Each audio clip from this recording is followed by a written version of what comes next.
and that gets weird because the head of the state is King Charles, who's the head of the church, and he derives his authority from God. And so it's kind of weird because back in the day you had the Protestant Catholic thing, but that's far more reconcilable than the atheist-theist split.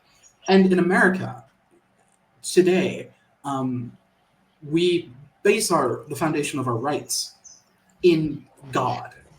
And so it's weird where a vague God. I mean, founding fathers, but a God, like kind of like the God of the Bible minus all of his attributes, which is deism. Sorry, carry on. Yeah. No, I exactly right. I think the term, I was reading about this a while ago, it's ceremonial deism.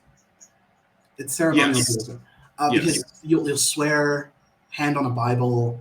Our presidents are sworn in on for now on Bibles, which is going to be weird when it changes. Not necessarily because I'm prejudiced, just because it's going to be weird when you get someone sworn in on the Vedas or something like that. But that's just kind of we've never seen that before, and then you have in the Constitution, or at least in the Declaration, we hold these truths to be self-evident that.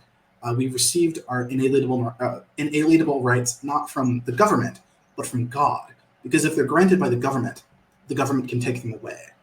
And so I think what you're getting at, Eric, is the weird phenomenon where we're at now, where we are moving away from religion. We're moving away from any concept of a God.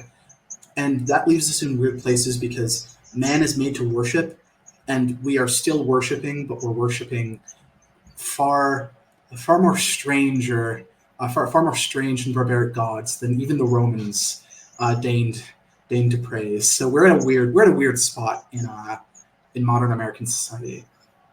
And I would say that amongst the gods that people worship now that are not, they don't look like gods, they're not statues or images or whatever it might be.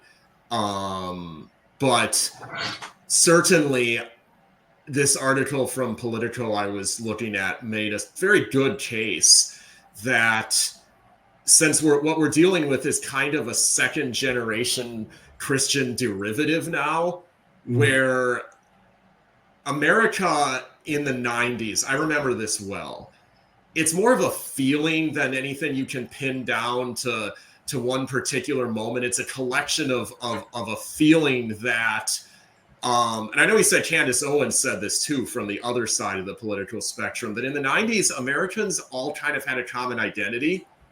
They had, like, Clinton was certainly not a popular president amongst Republicans, but there was still a sense that he was our president.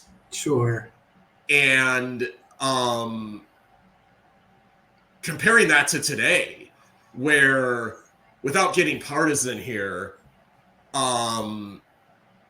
Americans, you once pointed out that if there were another 9/11, on 9/11, people rallied around the flag. Yeah. Republicans, Democrats, Christians, atheists, everyone came together. They donated so much blood that they actually had to turn away further donations. And it wasn't one single factor that led to a place where today I think anyone would agree that if there were another 9/11, there would be no unity. There would be no rally around the flag. There might be for a day until the two tribes went to social media and interpreted the event in completely opposite ways, blamed the other side for it. And so how did we get from a place of common identity and unity of purpose to this unbelievably dysfunctional place we're in now? A lot of things contributed. I think you're right that the undermining of traditional values certainly did contribute to that. If you look at the media like Trek in the 90s, the social activism was definitely there, but it was much more low-key than anything you get out of Hollywood today. It was kind of baby steps. I think that the rise of modern atheism played a role, although I would say it was more of a catalyst than anything. It more took hold of currents that were already flowing from other sources and kind of crystallized them and encouraged them along.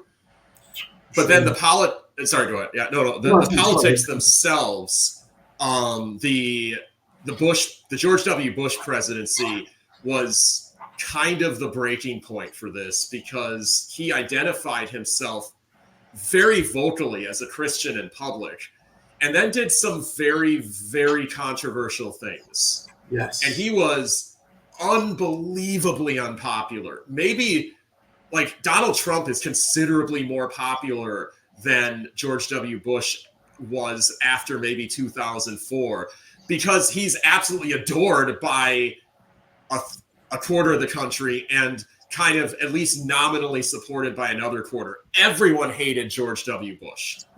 Conservatives, liberals, all turned against him. And so both sides went out from that. And this was the Christian president. And both reacted to that, and then started the endless cycle of doom we're kind of on now. So that religion and philosophy were woven into this, but they were kind of interacting with all of these other forces, I would say, too. Right. No, for sure. And I think the collapse of modern American religiosity has been very interesting in its unifying effect for all religious people.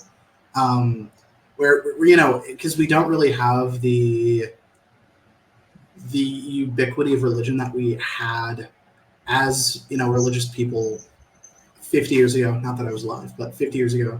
And we're all looking around and saying, well, we have a lot more in common than we have in difference. And so as far as, the belief in a deity is concerned, so that's an interesting phenomenon. I think we can kind of look, across the sentence at one another